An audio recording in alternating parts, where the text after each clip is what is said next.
Bonjour et bienvenue. Si tu écoutes ce podcast aujourd'hui, c'est peut-être parce que tu vis des moments difficiles avec ton enfant. Des crises à répétition, des pleurs, des oppositions. Et parfois, cette sensation d'être dépassé, épuisé ou même à bout. Et j'ai envie de commencer par te dire quelque chose d'important. Tu n'es pas seul. Et surtout, tu ne fais pas mal les choses. Les crises font partie du développement normal de l'enfant. Mais ça, on ne nous le dit pas assez. On nous parle souvent d'obéissance, de règles, de cadres, mais très peu de ce qui se passe réellement à l'intérieur de l'enfant. Alors aujourd'hui, j'aimerais t'apporter un autre regard. Quand ton enfant fait une crise, qu'il crie, qu'il pleure, qu'il s'oppose ou qu'il explose complètement, ce n'est pas un comportement contre toi.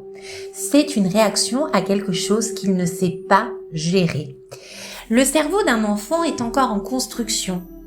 La partie qui gère les émotions est très active chez l'enfant, mais celle qui permet de se calmer, de réfléchir, de prendre du recul n'est pas encore assez mature. Résultat, quand une émotion arrive, frustration, colère, fatigue, elle prend toute la place et ton enfant est littéralement débordé. Dans ces moments-là, il n'a pas les capacités de se calmer seul et encore moins de faire ce que toi tu attends de lui. Ce dont il a besoin, ce n'est pas d'un parent qui contrôle, pas du tout, mais d'un parent qui accompagne son enfant. Alors je sais que c'est pas aussi simple parce que toi aussi, en tant que parent, tu as tes propres émotions. Tu as ta fatigue, ton stress, ta charge mentale. Et parfois, ces crises viennent appuyer exactement là où ça fait mal.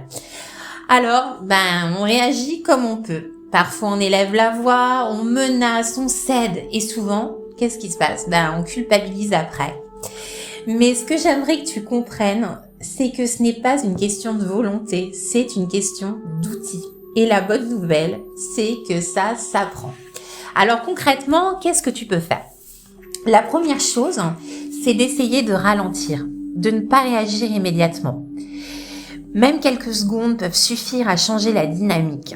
Ensuite, je t'invite à observer ton enfant autrement. Non pas comme quelqu'un qui provoque, mais comme quelqu'un qui exprime une difficulté. Tu peux par exemple mettre des mots sur ce qu'il ressent. Je vois que c'est difficile pour toi, tu es en colère, ou alors tu aurais voulu que ça se passe peut-être autrement.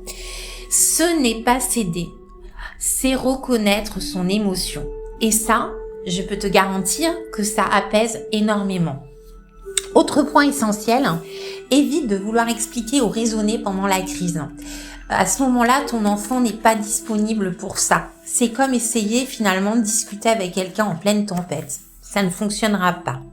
Le bon moment pour parler, c'est après, quand tout est redescendu et enfin, garde en tête que ton calme est un repère pour lui. Alors, je sais que c'est difficile, mais plus tu arrives à rester stable, plus ton enfant va apprendre petit à petit à se réguler.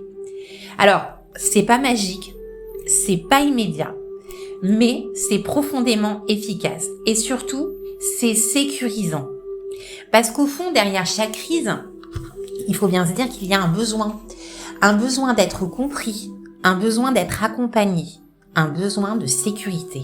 Et toi, parent, tu es la meilleure personne pour lui offrir ça. Pas en étant parfait, mais en étant présent. Si aujourd'hui tu te sens dépassé, si tu as l'impression de ne plus savoir comment faire ou que ces situations se répètent et pèsent sur ton quotidien, sache aussi que tu peux te faire accompagner.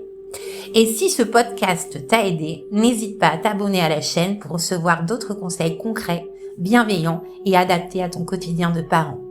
Prends soin de toi et à très bientôt.